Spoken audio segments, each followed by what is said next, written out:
girlfriends. Look at these three beauties here. You see, we've got this girl here. She's West African. What's that? Togo? I don't know. She's a fraud. She's a fraud. Yeah. She looks like, what's she called? Is it Holly Golightly? Whatever she was called in that classic film. Only Black Top. Isn't that nice? So in this live today, this evening, I am going to go through and dispel some myths. Got some thoughts percolating in my mind. It's quite late. I've had quite a lot of caffeine, so I'm just on the wind down now. And yeah, I'm not going to be super dynamic in this video. I'm just going to sit here drinking tea. But I do have a list of things I want to dispel. And I think anyone who watches this back will find it useful. So,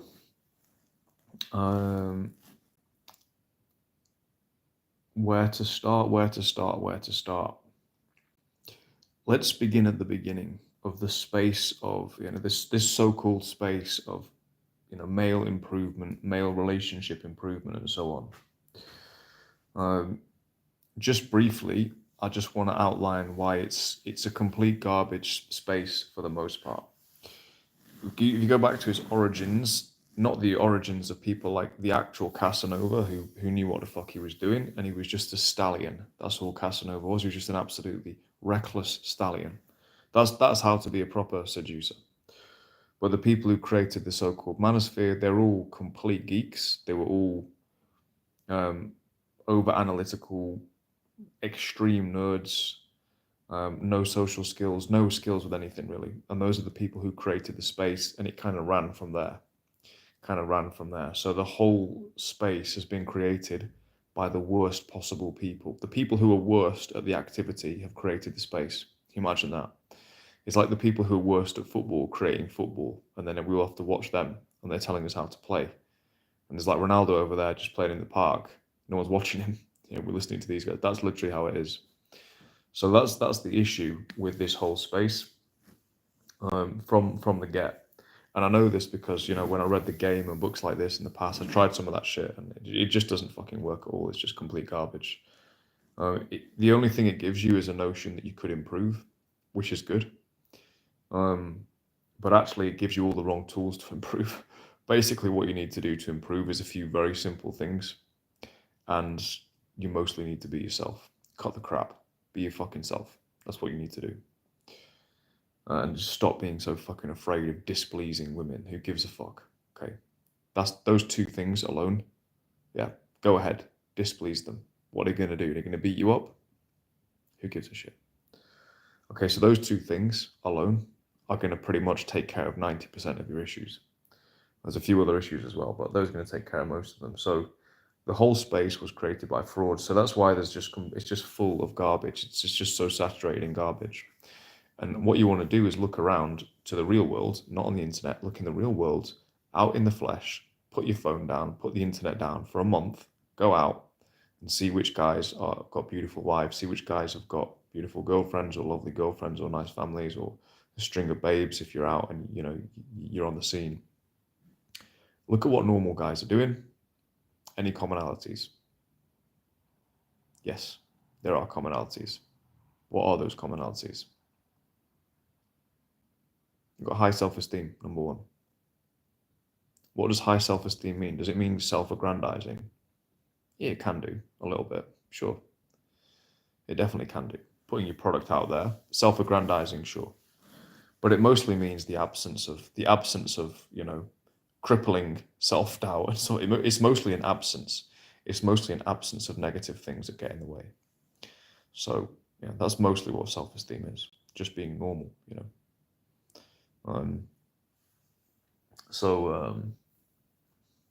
that's literally really what it is. And just being your base animal self, effectively, is kind of what it is. For the most part, anyway. So yeah, that was just the first little point on the space and just some basic pointers there. Next point, you need to be a catch. You need to be a catch. economically, physically, all these things. Not really. Not really. Not to get laid, you don't. No, you don't. Women, they have a sex drive. They want to fuck. And you just you need to make the moves, and you need to be proactive, and you need to be bold. Bold's the wrong word. You just need to be fine with being sexual towards them, and you're going to get what you want. You don't need to be a catch. Now, if we're talking about maybe a marriage and things like this, possibly for some women, yeah, they're looking for a certain profile, whatever. But in terms of getting laid and stuff, I just don't think that's the case. That's just not what I've seen in the world. And the girls that are going out, like they're going after footballers and stuff like that. For example, my younger brother has fucked a very famous Premier League footballer's wife. I've got with a girl actually who was getting with some Chelsea players and stuff. He's nailed, and this is a big player for the England football team. He shagged his wife, and she was a known. We used to call them bottle rats, girls who would just be around the scene, getting fucking just any guy with the bottles, and they're trying to get in on whatever hype they can get in on and whatever. So yeah, she's in fucking, she's appearing in the newspapers and stuff like that. She's big wag. You don't really want those types of girls, in my opinion. So you don't have to be a major catch. The reason you want to be a catch is for yourself. And the reason you want to be a catch is not for the woman. It's for your children. That's what this whole thing is about. Why are men attracted to young, fertile women and not 60-year-olds? Why am I at 39? Why am I not interested in dating a 39-year-old? Biologically, I just got no interest.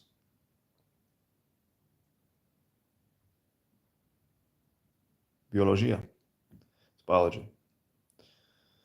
Why are women interested in us? On some level, we don't think of it this way, but it is biological. It's to procreate, right? So, and yeah. So, yeah, I don't really know what else to say there. You want to be a catch for your children. And this is the next point I'm going to make. I was going to make this point now, but let's make it now. You shouldn't be dating seriously unless you're fit to be a father. There's no point. Unless your life is in a condition to be a father, don't date seriously. There's no point. Or unless you're within a year of that happening, you can see it on the horizon. Okay, I'm on the way now. Unless that's the case, I just don't see the point in dating seriously. Tell me what the point is. Emotional connection and stuff like that, but you're going to run up to a year, 18 months, 2 years, whatever you're going to run up to, and it's going to come to this point. Am I ready to commit to this woman and have a family with her? And if not, what are we doing here? What are we doing here? This is a serious realization. It's a really serious realization I've had recently. It's why I've just been holding back this last few months. There is no point getting into something, really, unless it's a quote-unquote run around. If it's a girl you're going to run around with, that's a different thing. But if it's a girlfriend type, real serious emotional relationship, for me, I just don't see the point anymore at my stage of the game. So yeah, I really don't, because it's always going to have that ticking time bomb on it. A year, 18 months, 2 years, and you're going to go at the end of that. I've been there 2-3 times now. At the end of that, you're going to go, am I ready to have a family with this girl? Is she the right girl? And am I ready? And if the answer is no, it's going to end. That's what it's going to come down to. If the answer is I need to set off on another quest because I need to take on more stuff in life, then you're going to break up with her. If the answer is she's not the right woman for my children, you're going to break up with her. So you need to be at a point where you can actually say, I've conquered enough, and I can have it, and this is the right time. I'm still going to conquer more, but this is the right time, and this is the right girl. You need to be at that point, and unless you are, and also I'm the right version of myself. I'm the right version of myself. this is crucial. This is crucial.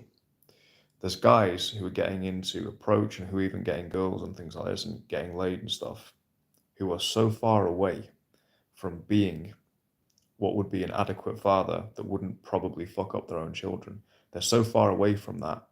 They need to be focusing on self-development and harnessing their own mind, basically. It's your mind. Your mind is everything. That needs to be taken care of first. Your children, they will actually bring even more out of you. They'll bring the best out of you. But that needs to be taken care of to a really high level so that you do not fuck up your own children. This is really important. And yeah, getting dating skills and getting laid and stuff like that, if you don't have the underlying correct beliefs and the correct mentality, even the correct physiology and the correct mental health and emotional health and intelligence, you should not be expecting to be in a serious relationship anytime soon. And that's not a process that happens in 2 minutes. It's a process that's going to take a little while. It's going to take a little while. You might have to go down a few different avenues. It's going to probably involve different therapies and things like that. If for people who are not on that level, you're not going to get there in 2 minutes. And if you have kids, it's going to be even fucking worse because your wife's gonna have issues with you, and you're just going to fuck up your children as well. So this is a really serious one. You shouldn't be having a serious relationship until you're actually ready to be a father. There's a guy in the entourage who said basically he's at a point where, from a financial standpoint, it's just kind of like just add water. He's a ready husband, just add water. But in his case, he said he wanted to work on himself, just bringing a bit more of his natural manhood to the fore before he gets to that stage, which I think was a good idea. So, yeah, it's an interesting realization. Just from my own point of view, I actually could have had kids at like 15. I'm actually not joking, because of the way I grew up. I could have had kids at any fucking age already. The thing that stopped me almost was I just felt so fucking claustrophobic and trapped. I just wanted to fucking go, escape, run. And so there was that side of the psyche, but I wouldn't do that with my own children. Yeah. And then the economics as well. That's something I do still think about, because the world is it's not cheap. You thinking about quality of life and things like this, it's one thing to have them. It's another thing, can you give them some quality of life and quality of life for yourself as well? So there's the financial aspect as well. Yeah. Okay, so we've touched upon that one. Yeah, another myth, you need to be smooth. No, you don't. No, you don't. Christian talked about this on his live recently. He said most of his early dates came from women, which was a complete fucking car crash. Yeah, I'd say somewhat similar. I mean, sometimes it goes well, sometimes it doesn't. There's that reality to it when you're not too smooth, when you fuck it up, you're nervous. I think girls actually like it if a guy comes to them and he's a little bit nervous. Some girls do, because it's kind of like a bit of, it's kind of, you're nervous a little bit, but not too much. It's a hard one to explain, but like, what I've done in that situation is I just said to the girl, "You are so fucking fit. You put me on edge," and actually that was fine. She liked me anyway. We had a great conversation. And I look good. She looked good, but it's a bit of a nerve-wracking thing. It was anyway. I don't know if it still is now. Much less so now. I don't feel that much now.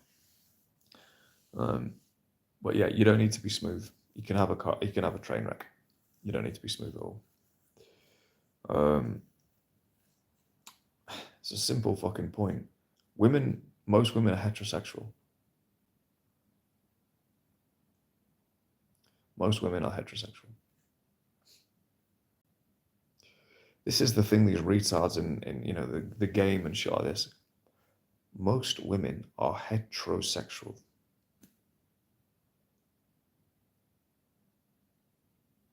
They have a sex drive.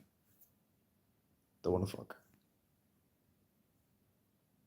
They they want a man in their life. Maybe not to just depends on the girl. Maybe don't just want to fuck. Some do, but most want to have a man in their life of some description. So she's single. Maybe she's not as well. Well, yeah. Most women are heterosexual. Their vagina exists to be penetrated by a hard fucking cock. That's the point. It's biological, man. It's not that complicated. They hide it all. They hide it. They've got way more shame on sex a lot of occasions than we have. So they hide it. That's a mind fuck for us because you're looking at the surface going, I'm getting nothing back here. And then she'll message you after, she's like, oh, I was so wet when I met you or something. You're like, what the fuck? How the fuck was I supposed to know that? You know? So they're women are the great frauds of humanity. They're the great frauds of humanity. They just don't show anything. Well, some of them do, to be fair, but a lot of them don't. So you have to, even if you, this is why trying to read them, this is what I do sometimes, I try and read them, not a good idea. It's a shit idea. Because sometimes it's obvious, right? They're very expressive, but sometimes they're really not. Especially when I was in Belgrade before, there was a few situations. I remember being in the club, and like approached a girl early on. She seemed very, very cold. And then some guys on my table also approached her, and whatever. And then later on in the night, I noticed her and her friends trying to get, like, she was subtly trying to get my attention, and she was looking over her shoulder and stuff like that. And I was kind of like, no, it's just now because I'm 39, I just don't give a shit anymore to bother with it. And she was like a 7. I just couldn't be bothered. And in my mind, I was kind of like, well, look, love, you know what I mean? I approached you earlier on. You know what I mean? Whereas back in the day, I might have been like, oh yeah, she's on now. But I just, you know, for me, it's like you've had your shot basically. I had my shot, but you've had your shot as well. But she was just faking disinterest, right? Or maybe she felt interested later on. That also can happen as well. But a lot of women will fake disinterest, right? And yeah, a lot of times you get really good interactions and they don't go anywhere. It's fucking weird. It's just weird. But the purpose of a female vagina is to be fucked. Never forget that. Just keep telling yourself this every day. It's so hard to remember when you're in set with them. Maybe you shouldn't even remember that, but like, it should be in the back of your mind somewhere. Like, they're freaks, and the purpose of their biology is to be attracted to men.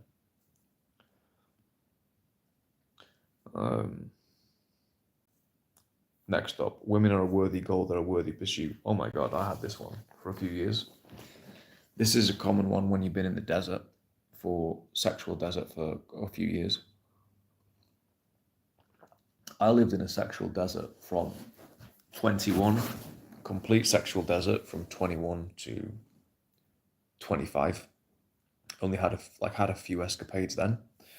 I had a few, especially when I was living in Spain, but it definitely got me going. But because of my situation then, I achieved an incredible amount in that time in every other area, but zero chicks. I mean, like, or not zero, but just so low quality and so few. There wasn't even around any attractive women. So I was in starvation mode for like years on end. I don't regret it because, you know, that was just a life. I chose that mission, and it was a fucking crazy mission. I chose that mission. And then 25 to 27, I had health problems. And actually, I did bizarrely get more women then when I had some health problems. I would go to bars and clubs and stuff to see friends, and I'd literally almost be propped up on a chair, and I'd still try Mac, and I actually would. Had some success, got quite a nice Egyptian girlfriend there. Or I'd be literally on drugs, like painkillers and shit, and I'd fucking Mac anyway. I remember going out with like an older woman on a date.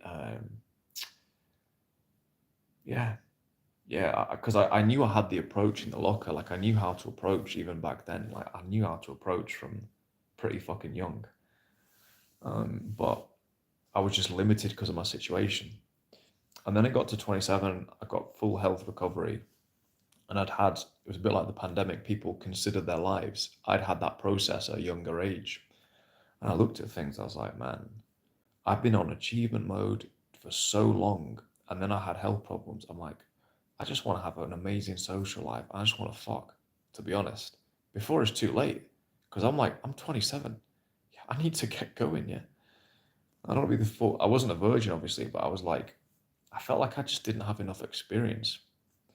So I went on a fucking rampage from 27 to 32 on a fucking rampage of rampages. And each year it kind of got bigger. So 27 was like, I was rolling in 27. Yeah, dude, those were some fucking years, man. Those were some years. Oh my God. I've got so many stories from those years. But I would just rampage. I didn't respect any relationships or what. Any different girls, they'd see they come to the same club. I just didn't fucking care. I had no clue what I was doing. I had a crew of boys around me. They were doing the same thing. Some of the guys were a lot smoother than me. They really knew how to fucking do it. I didn't really know what I was doing, but I just became a rampager. And it's like you play 4 or 5 games of chess at the same time. If you're seeing 4 or 5 different girls and you're acquiring new girls all the time, it's like you're playing 4 games of chess. You're having 4 relationships at the same time. And that's what we were all doing at that point. It was harems, that's what we were all doing. And then started my club promotion at 31. And then it was just the it was just the constant thing. So I'm like, I remember being like 32 years old, I'm going out with like a 19-year-old, going to the casino. It was a moment of truth where I know how old she was. I knew she was obviously of age because she was at my promotion and stuff. And she knew how old I was. And it's like, okay, we've got to give her IDs. I was like, how old are you? 19, I'm 32, you know. It was a pretty fucking hot relationship, to be fair. But yeah, just crazy shit going on for that period of time. And so for that period of time, I'm not ashamed to say that women were a big part of my life goals at that point. I just wanted to wreck, man. I just wanted to fuck at that point. Like, and I'm not ashamed of it at all. I'm actually very proud of it. I'm proud that I've got a high sex drive, high testosterone. That's what made me go bald, actually, and that's why I've got a good beard, because it's hormones. So hormones make you want to fuck, basically. Yeah. If you're in shape, okay, yeah, whatever. That's what makes you want to fuck.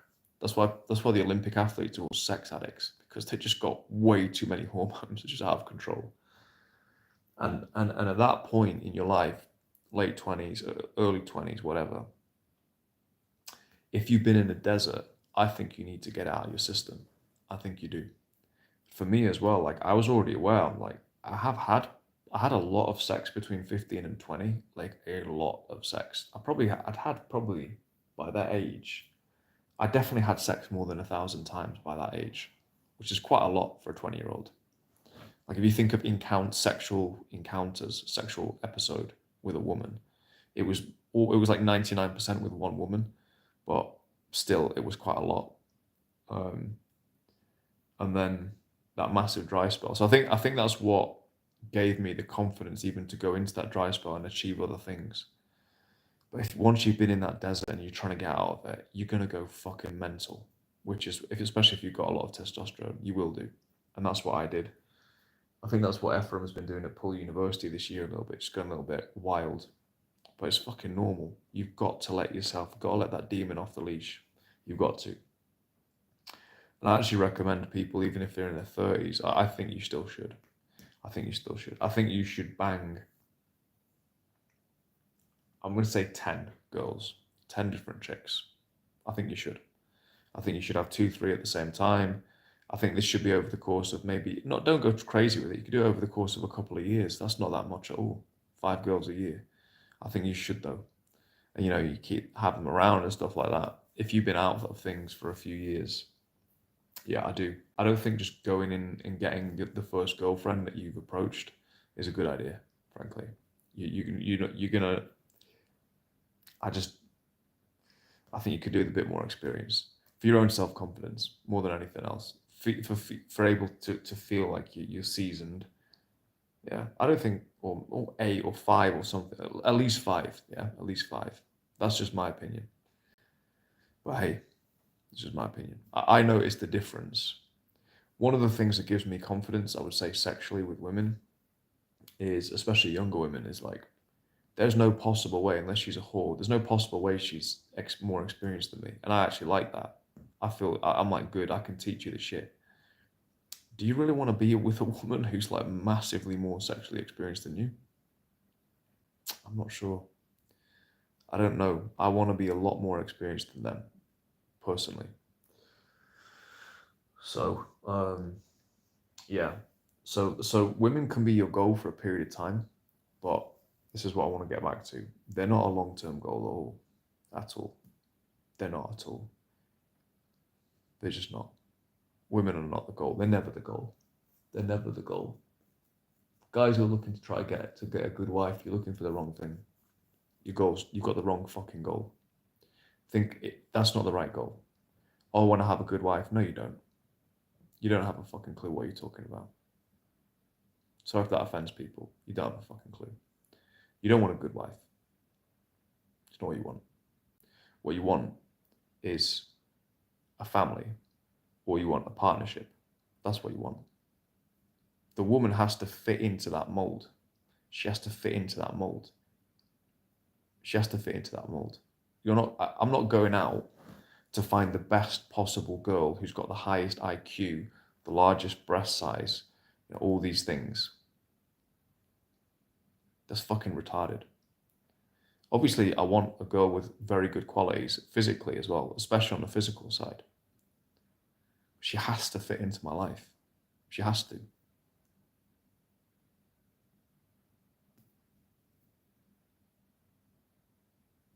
It's not about the girl. It's not about her characteristics even that much. I mean, she has to tick the boxes. It's about how she fits into your life. That is what you need. That's what you need. You need a girl who can keep up with you if you're highly intelligent, or she can be productive. You need a girl who enjoys your eccentricities.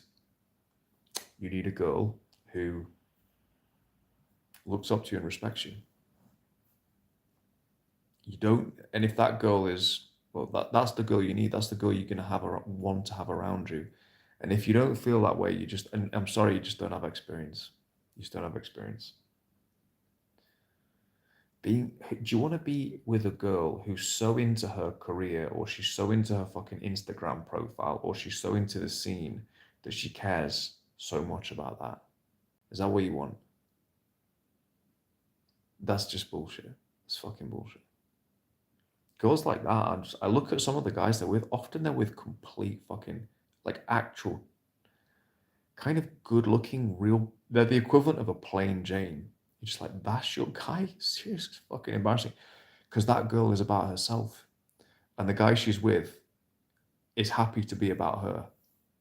But I don't know I think those things are going to end up being fucked anyway in the end. But yeah, if you're a driven guy, you're business orientated, or you're high achieving, you're a fucking surgeon, you're a business owner, you're a sportsman, what you need is a girl who fits into your life. That's what you need. Stop being a fucking delusional. Anyway, people just fucking delusional about what they want. You need a woman who's going to fit into your life, and most women can't. Most women I've called approached, the vast majority, 99%, cannot offer me anything at all, regardless of how fit they are. They can't offer me anything in the long term, or even in the medium term. They can offer me sex. Okay, but that's it. And aside from that, a lot of these girls want Mrs. Perfect. You want a girl who fits into your life. Yeah, we want the best version of that girl. Obviously, we want an attractive one. Okay, so women are not a fucking goal. Your goal is, what kind of life do you want? And then the woman, be proactive. The woman will fit into that. You'll bring her in, and she's your fucking shipmate, basically. You're the captain of the ship. She's a shipmate. That's it. Yeah, or she's a trophy. Stick her on the mantle. But see her as a trophy. Yeah. See her as a trophy. Don't even tell her. I'm not even joking. Have a joke about it. Yeah, she'll like it. Nothing wrong with a trophy. Nothing wrong with that. But a trophy has to know it's a fucking trophy. Okay, so that's my angle on it. You know, I run a tight ship. But this is, you have to. I don't see what other option you've got, to be honest.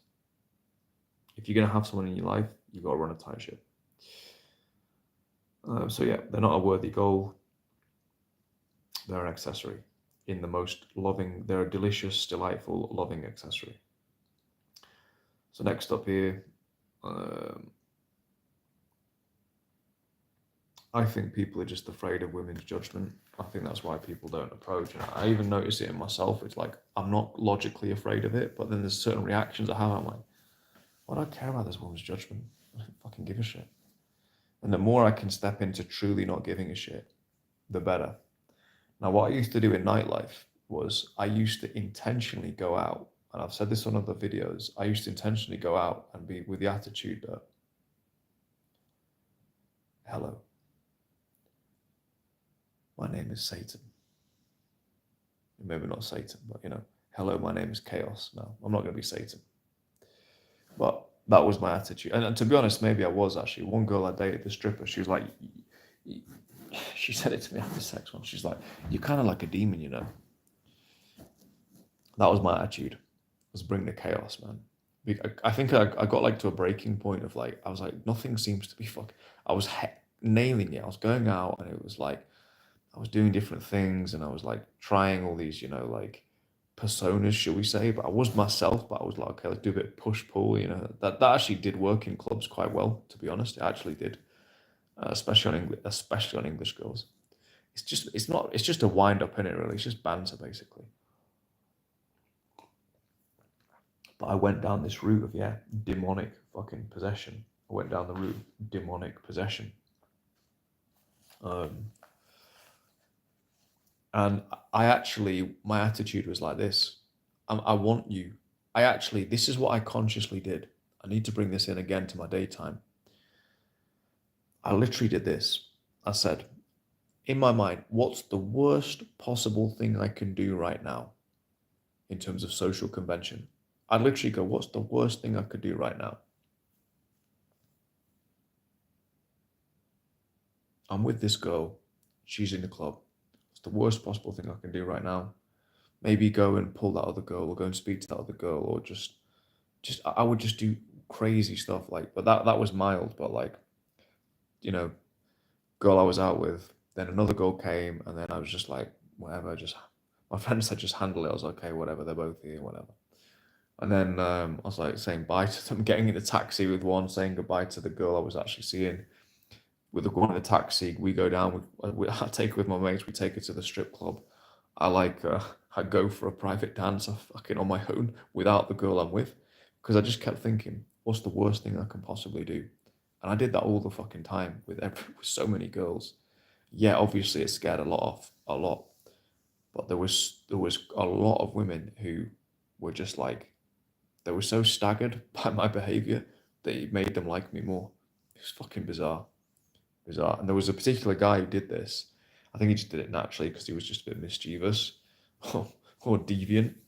And I noticed he did it extremely well. So I just copied him. So yeah.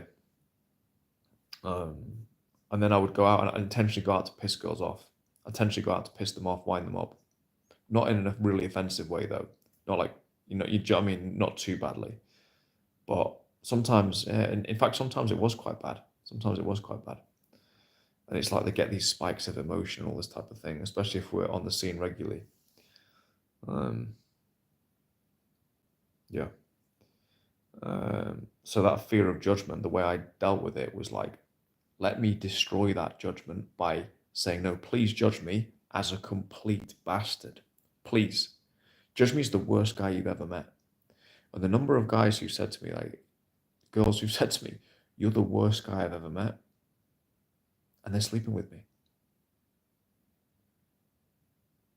Go figure. I didn't create these creatures. Go figure. Yeah. I can't be bothered with that type of thing anymore, to be honest. I can't be bothered with it.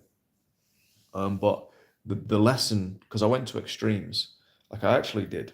I'm not fucking, I don't know who's bullshitting and who's not on the internet. I can see some people are, but I'm fucking not. I went to fucking extremes with this. which most of which I can't ever fucking say on the internet. But I went to extremes. And my takeaway from this, if there's anything useful, it's provoke negative reactions. Go ahead, provoke it. Throw water in my face. Go ahead. Now, to do this in the street, it somehow seems harder, but it's a takeaway. Can I do this in the street? Be more polarizing. Do you know what I mean? Interesting. I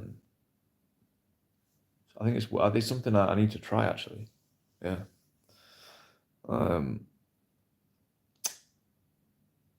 Yeah. So we talked about self-esteem. Yeah, best guys just have good self-esteem. That's it. Pretty much that's it. Like my friend who's from Colombia, who is not good looking. He's a hyper socialite. He just talks himself up to like an incredible level. It's fucking hilarious. But actually, he's dated some of the hottest girls I've ever fucking seen. So, and he doesn't even know what Andrew Tate. He doesn't know any of these retarded fucking people who are trying to brainwash people. It's so fucking hilarious. He's just got monstrous social skills, which on top of which he bigs himself up for as well.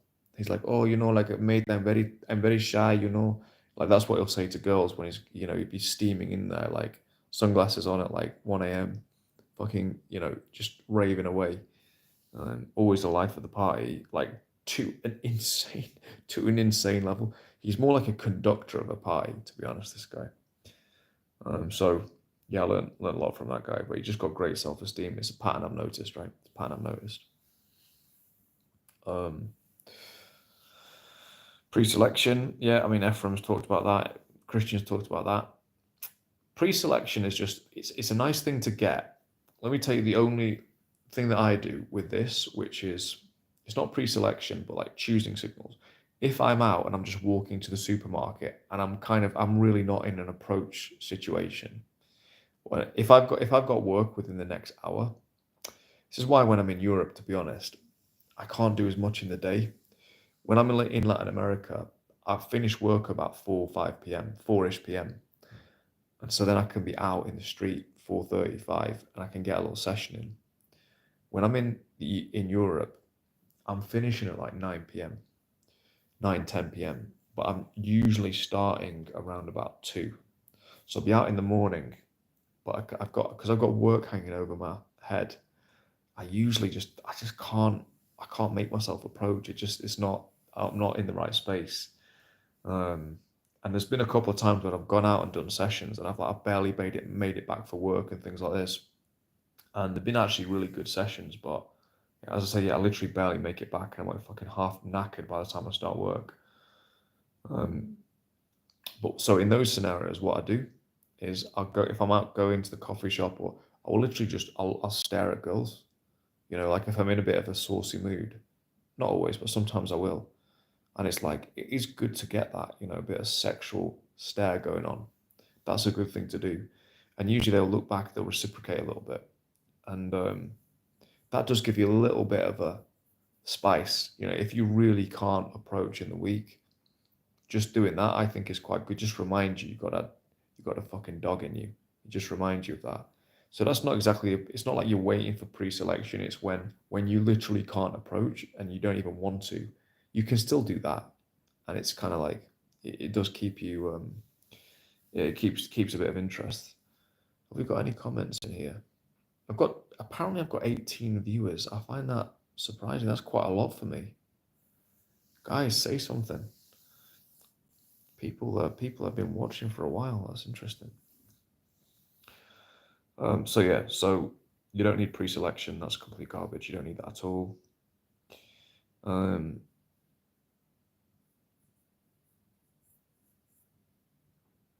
What have I said here about fashion? Yeah, you don't need fashion. You don't need fashion. What would be a good exercise for me would be to go out with really shit fashion. I find it hard because I'm actually very fashion conscious. You don't actually need it. You actually don't. But I prefer it, man. If I don't know, I'm fucking English, man. Like I'm a fucking stylish guy. I've got my style. Like a lot of English people have got their style. They should have. You know, Italians obviously got crazy ass style. Even the Balkanoids, they've got their style. I'm not into this not going out in some kind of a style. I struggle with it. It was ingrained into me as a child, but I think it's a good thing. I really do. I really do. I remember going out once to a club and I bought some cheap trainers that day and I felt like absolute shit. I came home, changed my trainers, went back out again. I was like, I don't care if people are looking or not. I just feel like shit. It's weird, isn't it? Um, yeah. Um, yeah. Fashion. But you don't need it. So that'll be a good exercise for me to go out one day with shit fashion. Just approach anyway. Um, One thing fashion does, it shows like good level of social competence. Good fashion shows good social competence. And especially younger girls, especially this is true actually, especially younger girls, and you're older, you've got to be well dressed, man. Otherwise you're just a fucking weird old man. You've got to dress fucking cool. You have to, in my opinion. And I've had young girls say things like, "Oh, you're very fuckable," you know. And I do think the dress is part of that. The look, that's part of it. The clothes being well put together. Um, but you can still do it without any of that shit. You definitely can. And then also the other thing as well with terms of fashion is if a girl is well dressed, she's already opened herself. I saw Ephraim at Poole University, and I'm going to message him about this actually. You might watch this live, but I'm going to message him about this. I saw his video today. Go check it out. He does a fucking good cold approach infields. I might even do like a screencast video of his and Christian's approaches because I think that'd be fucking awesome. And just like comment on them. But I saw his video anyway, and what struck me was how fucking atrociously dressed the American girls were. They're all in just like fucking hoodies and tracksuits and stuff. I was like, man, I wouldn't fucking approach that chick in a million years. I couldn't fucking do it, dude. I couldn't do it unless she had a crazy body. I couldn't do it. I couldn't do it. And that's the thing about like in the UK or in Europe. If the girl's well dressed, she's opened herself. You just comment on that. Like I saw a girl Sunday. She had a mini skirt on. I just stopped. I was like, "Well, you look insane." I can't even remember what I said. You look amazing. Look at your legs, man. Whatever it was, and it's like the best game is no game. The best game is no game. The best game is no game. And that's what I did. No game. And she was like, "Well, fucking hell," Little conversation. And I looked at her after a bit, and I was like, in my mind, I'm kind of like, yeah, you know what? I didn't say anything. I didn't say this to her, but I was like, you know what? I probably wouldn't fuck you, to be honest. Like, if your face is not, I'm not that into your face, but whatever. She made an effort basically, and she had nice legs, so she made an effort. She's opened herself. She's opened herself. Um, a girl who's super beautiful, for me, it's like, well, I have to open it. I don't really have an option, you know. Um, I still get those nerves actually when the girl's super beautiful. Some scenarios, sometimes I don't, sometimes I do. It's weird. Who knows what associations go through your mind? It's like some girl you've already banged a girl who was like her, and you kind of just whatever, yeah. You just see her as the same girl, and you don't give a shit. You just open her. And some girl who's like she's the same as the girl. I remember I had this last year. A girl who was the same as girls who were like when I was a teenager. They almost toyed with me a little bit.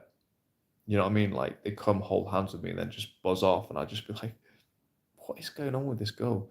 And then I'd try and move on them later on, and they wouldn't be interested. I'm like, "What the fuck? What these chicks doing? They're always just practicing their little fucking games on me or whatever." Um, and then girls like I've got some memory in me, and then I approach a girl like that, and I'm like, "Wow, I just broke through a 20-year barrier there. I did this last year." And it's not even that the girl's especially crazily fit. It's just they remind you of someone. Who knows what goes through your deeper mind, you know? Um, yeah, but a lot of times, if a girl is super fit, there's something about them. I just kind of like the Brazilian, Yeah, busy. We can do some. I'll do questions in a minute, mate. I will do questions. I'm coming toward the end of this. Um, a girl who's like the Brazilian, yeah, the Brazilian girl. She was Miss Universe for the state of Bahia. You can fucking find her. You can find her online. State of Bahia, Brazil, Miss Universe, the brunette one. I called approach her in a mall in front of fucking shitloads of people. The Russian girl, which I've got on my channel, which anyone can see. This is all the fucking tip of the iceberg. Because I don't have a camera crew with me. I'm I'm doing this as a hobby, and I'm really doing it for practice. I've got another channel which is my real shit, which is I'm gonna take further professionally. This is just a hobby, but you can still see me approaching, and yeah, it's crazy how some girls are just so fit. You just have to approach them. You don't have a choice. Um, and then the last one I'm going to say here on myths. We've nearly done an hour here. That Tinder and clubs suck. I'm in a cold approach group called the Entourage. We do daytime cold approach, which means we approach women in the daytime. We make romantic overtures to them in the daytime. It's very simple. You stop them. Hey, excuse me. You look incredible. You stop them, you compliment them, you have a chat, and you either set up a date, or you see if they've got a boyfriend, or you get their number, you try and set up a date, or you go on a date straight away. Done all of the above.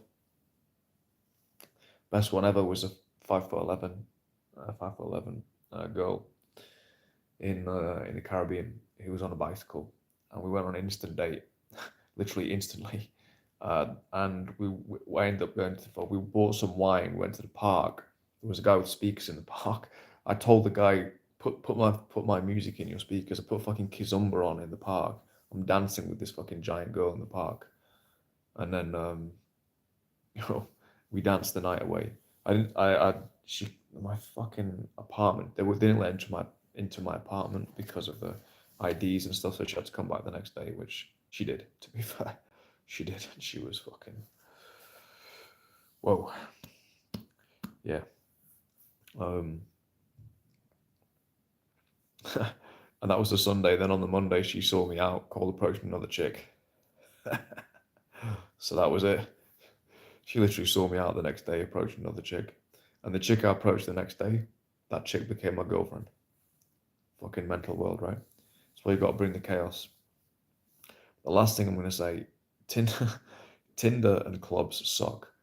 The cold approach group, this is what we do, right? We're doing all this daytime approach. All my mates in this group, we've got crazy fucking stories. We've got guys who've got literally like taken her girls home from fucking a bookshop. That's one of the greatest ever stories. It actually happened. He took her home from a bookshop, fucking smashed her. Um, we've got fucking Poole University running through half of Poland, you know. Um, yeah, guys pulling girls all over the world, all fucking places in the world. It's fucking sick, of all ages as well. It's crazy. But there's a bit of a, because they're all daytime approach guys, I think, mainly. I don't know if there's any guys who've done much nightlife or social circle. There's a bit of a idea, and you know, the daytime is the best, and other forms suck. That's not true at all. That's complete fucking bullshit. Daytime can be the most fun for sure. It really can, and it's the most liberating because if you can do it in the day, you can do it anywhere. But nighttime is fucking sick. Nighttime is fucking sick because let's say in Manchester, when I went out in Manchester, UK over the summer, I like Dominican girls, I like Latin girls, Colombian girls. I went to a Latin night there. I messaged a promoter and I was like, "Yeah, what's your night saying?" He's like, "Yeah, it's good. Starts at 11. These people are going to be here, whatever." Okay, cool. So I go to the night solo. There's like my friends in Manchester, the guys in the entourage, they complain they don't. There's no Latinas there. I'm in Manchester for 3 hours. I've literally met more than 10 Dominican chicks, about 5 chicks from Cape Verde, about 3 Colombian chicks, Mexican chicks. I'm meeting all these fucking babes from all over the world, and they're all in one place. Yeah. And you go to good clubs, all the chicks are in one place. How easy is that? And they're dressed up. And sometimes they want to be approached. Depends. Some of these retarded English girls, to be honest, they're so immature and retarded. They're like, oh, I don't want to be these middle class fucking bitches. I can't fucking chicks like that just irritate the shit out of me. Just get the fuck out of my life, man. Like, yeah, girls like that, I didn't even want them in my nights. To be honest, when I was a promoter, I was like, bring in the Colombians, bring in the Greek girls, bring in the cool girls. You know, they're just immature at the end of the day. They're immature, living in a childish 12-year-old world. But that's a certain portion. I can spot them. Delete. But there's a lot of girls who are going out hoping to meet someone in a lot of countries as well. You know, they're in the back of their mind, they're hoping it. Um, yeah, but it does depend though. It does depend. I actually found in the Balkans, I think they're quite fake. I think they go out and they're like, "Oh, we're on a girls' night," and then you're like, "No, you're not. You're not." Um, some girls will go out with a specific intent to reject guys. That can actually that can actually that can fuck with your self-esteem actually a little bit. Even if your self-esteem is really good, like you're running into girls who are intentionally going out to reject guys, and they're quite low class girls as well. Often they're quite low level. As when you're young, especially, I found this when I was younger. I was like, man, is there something wrong with me? And I was better looking then than I am now by far. I was like, is there something wrong with me? It's like, no, dude, it's just like some of these chicks. And I had no fucking clue what I was doing either, but you know, it was kind of like I was their ego kick, basically. They were using me for an ego kick, or me and my mates, whatever. And then you get older, you do realize your own value as you get older, to be honest. I didn't fully realize it at a young age. So yeah, my point is, there's a lot of chicks in clubs, and it's fucking easy. It's fucking easy. Clubs are actually a more competitive environment, as in there can be multiple guys in for your girl, which you're not going to get in the street. That is normal in a club, actually. In fact, it's normal in a club, and so there's a bit of chaos that can happen there as well. Sometimes you're with a girl early in the night, and then you go off for a drink with your mate, something, then she cops off with another guy. It just is what it is. Sometimes vice versa. It is what it is. That's why you've got to be aggressive. Yeah, I was so fucking aggressive back in the day, man. Again, I can't share it on the internet. Um, as aggressive as you think you have to be, push it about 200% further. That's as aggressive as you actually need to be. Yeah, the girls don't think it's bad. They think it's normal. When you think you're being aggressive, they just kind of like, does he like me? You know? Um,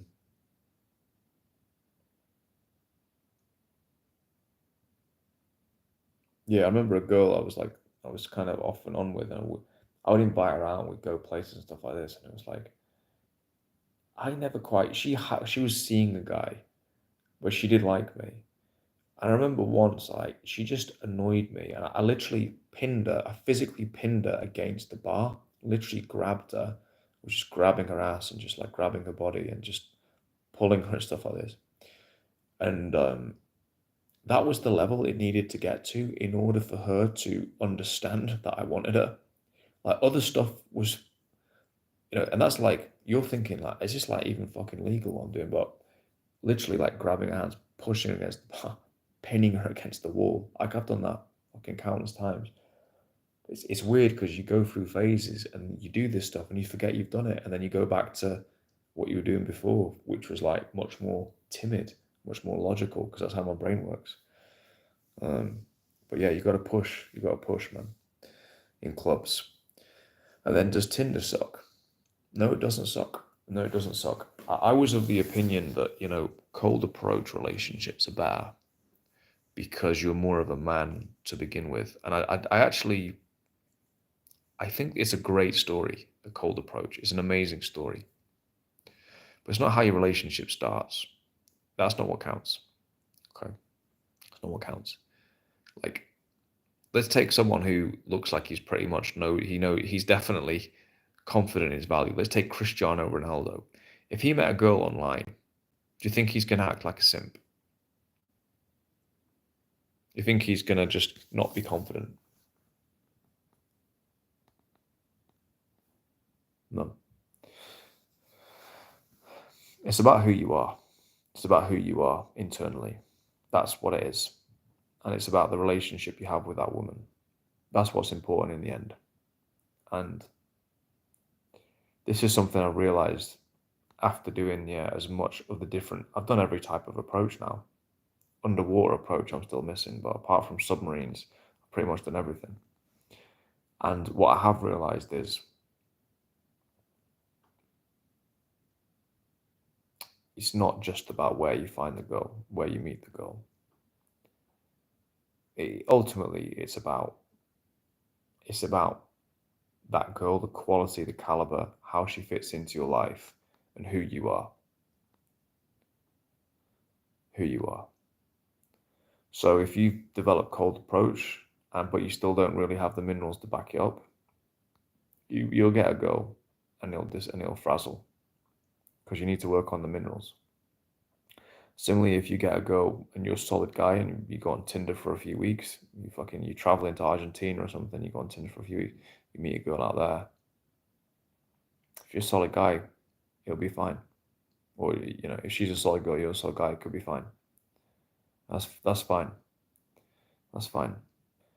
So I've now changed my tune on this, and I'm still, and I say that, but I still am much more favoring daytime approach at the moment, because I'm traveling. It's the one I like.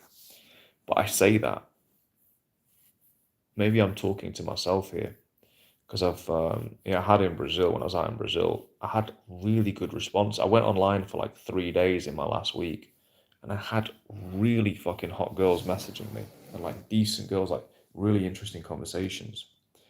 And I'd been hammering sessions, dude. This is where I met Miss World, Miss Universe. I'd been hammering sessions, and nighttime as well. I fucking hammered nighttime, dude. Solo, and then also with mates as well. Hammered it all. And I actually found I did fucking well online in Salvador, and I met better girls, because this is the reason, right? You can meet girls online that you won't meet in a club, and you're probably not going to meet them in the street either, because you're in a shop window online, and if you've got an interesting profile to them, maybe you're a foreigner or whatever, and the girls are naturally kind of romantic in a romantic country. Don't go online in the UK. It's a fucking hellhole. It's a literal hellscape. Just don't date English women. Full stop. I'm sorry, they're not competitive. But yeah, if you're going online in some of these countries around the world, and you meet someone great, who fucking cares? I've got a mate who's been out with like a 25-year-old. He was going out with a 25-year-old doctor from like some lesser known African country. Obviously, you might know however many countries. It wasn't a very well known one. And I said to him, I was like, bro, how the fuck do you meet? He's like, yeah, I just met her online. Like, he doesn't care. He'll meet girls online. He'll meet girls at nightlife. He will meet girls in the day. His current girlfriend he met in the day. Cold approach in the day. But his ex, because his ex is more to my taste. I was like, bro, where did you find her, dude? If I found her, I'd be fucked. I'd be fucked, because my life that'd be over. I would not be able to get off the island. She had the most ridiculous eyes, man. She was like super intelligent, oh, Jesus Christ. Oh my God. And he'd meet these girls online. And it's a fair point. Like, you're not going to meet a 25-year-old junior doctor model. You're not meeting her in the street. She's literally barely ever in the street. You're not meeting her. And at the end of the day, like, what do you want? Do you want quality? Well, if you're going out in the streets for 3, 4 weeks, 5 weeks, and you're just not seeing anything, try online. Just set it up. Fucking give yourself a 15-minute time limit a day. Set it up and get going. So yeah, I can see why the guys I think the guys in the entourage, they're mostly people who've been online in the UK. It's a few guys, and it's a hellscape. The UK is a hellscape. It's just not competitive. It's a joke. People don't have any clue what they're missing out on. But it's a fucking joke. But if you're traveling the world, at the end of the day, it's about the fucking girl. It's about the girl. I don't give a fuck where she really comes from. If she's the right girl, I'm a solid guy. I don't need to. I'm not going to be a beta male because I met a fucking girl on an app. Okay. My preference is still in person, face to face, because I dig it. But I really don't give a fuck. I really don't give a fuck. And I met girls who are fucking waitresses. That's my wheelhouse is waitresses. It's my wheelhouse. That's my. I'm a pro at waitresses and bartenders. Um, yeah. But the girl, my ex, she was an accountant in Latin America. She was a 25-year-old accountant when I met her. She now works in Spain. She moved to Spain. But like, she lived in a part of the city I would literally never visit, ever. 45 minutes away from me. Like, when we met, we had like fucking phenomenal chemistry from the get-go. Yeah, I would never have approached her at that time. Well, I might have approached her in the street, but I might not have had the skill to actually get her. And we talked about this. In any case, she said she gets, because in her country she gets accosted in the street every day by men, so she wouldn't have liked it. So actually, she liked the fact she met me online. She actually preferred it.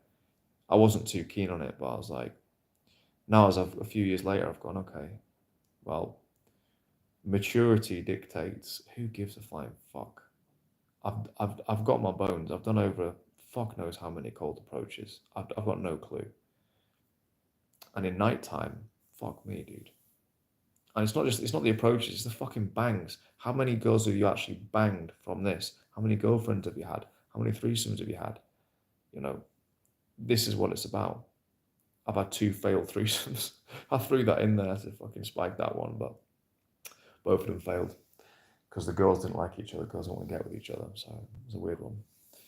Still, you're still bringing 2 girls back though. That's still not a bad effort. I think one of them I called my fucking housemate. I was like, dude, you need to fucking come and take one of these chicks because they're fucking not. They're not doing anything. He came in and then he was like, oh, he's a bit tempted, and then he had a girlfriend. And he's faithful to his girlfriend. So I'm fucking there with these 2 chicks, trying to get something going on, pulling one point, trying to get them to pull each other. Oh god, yeah, I was fucking mental. I went out that night. That was a Saturday night. I've been out on the Friday night. I went out. This is the life I was living. I went out on the Friday night with a load of people. Crazy night. Saturday night, I go out. I go out with a former England footballer. Because I know all the guys, they all go clubbing and stuff like that. But he's old. He's like nearly 50. I go out with him. I smoke a fucking joint with this guy, former England footballer. I smoke a joint with him. We fucking go out. He's got this crazy dance he does called the Eagle. He fucking goes out, does the Eagle. And then I get a message from mates there in town. We go to this dive bar in town. I see these 2 chicks. I know these 2 chicks. They're both absolute dirtbags. They're fucking fit. One of them's got this big ponytail like this, like fucking Sonya from fucking Mortal Kombat. I'm just grabbing a ponytail, fucking grabbing her by the neck, just ravaging these 2 chicks. Right? That's not even the craziest part. Then I see my fucking dad in this club. He's like fucking in his 60s. I'm just like, the fuck's he even doing here? I can't even remember why he was there, but he was. I don't know who he came with. I don't know what the fuck was going on. And I'm there with these 2 fucking Greek chicks. And so I fucking pull these 2, I'm like, right, dad, what's going on? And so anyway, I pull these 2 fucking Greek chicks back. We go back to mine, try the threesome. Fucking it fails. It fails. So that was the end of that story, but I thought it was a good side quest story. I don't know what, I'm just fucking chatting shit on. I don't know what this story is about. But yeah, the point is clubs are fucking wild. You can have some wild shit go on. Tinder is okay. It's a horrible name, whatever. But if, at the end of the day, if she's fucking fit and she's got good personality, she fits into your life, you might not be able to find her in the streets. Do you want the best girl for you, or do you want the girl that you find in the streets? Yeah, and it's not an either or, because you can find someone in the streets as well, right? But I'm just saying there might be certain scenarios that you're in. Yeah, I might have to be honest. I might actually have to take my own advice I think my fear is with apps is I'll depend on them. That's my fear. I've never really used them too much, but my fear is if I start using them, I'll depend on them. I did get a girlfriend from an app. Did get a girlfriend from an app who was,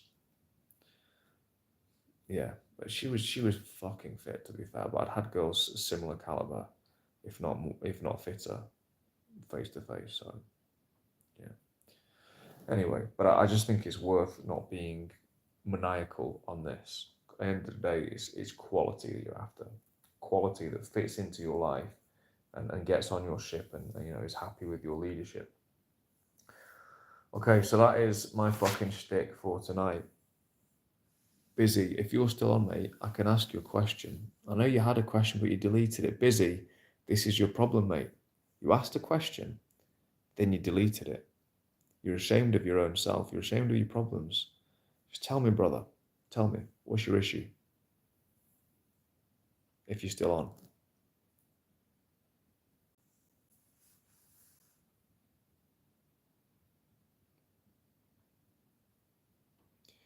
By the way, don't talk as fast as I've been talking on this live. I've been working until quite late tonight and I've drunk a lot of fucking caffeine today. And I'm very sensitive to caffeine. So that's why I'm talking at a million miles an hour, basically on amphetamines.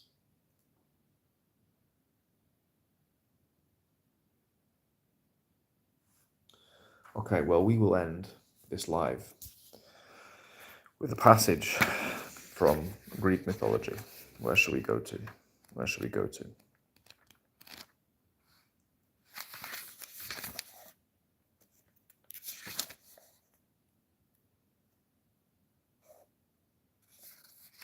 I'll tell you what, man, Greek mythology is the one.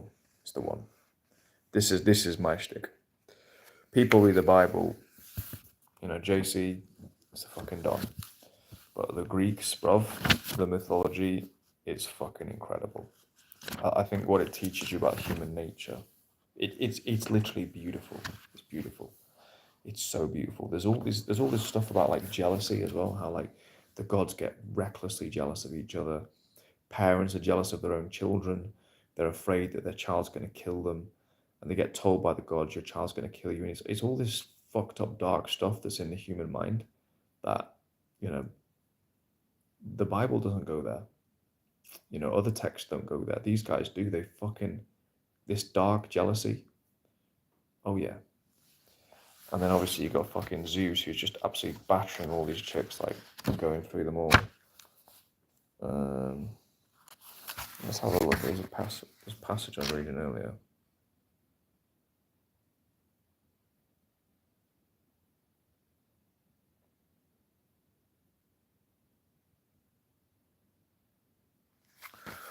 Ooh. Okay.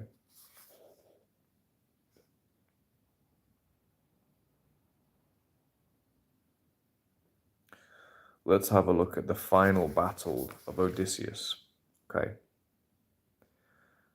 Like a man born to the act, he deftly wilted the bow. This is Odysseus here. And taking an arrow, he fired it straight through the rings of the axes. The room was silent. Telemachus rose and strode across to stand by his father. The die is cast, said Odysseus, thrusting aside his disguise, and another target presents itself. I don't know what this task was. Okay, so basically he completes some task, some archery task.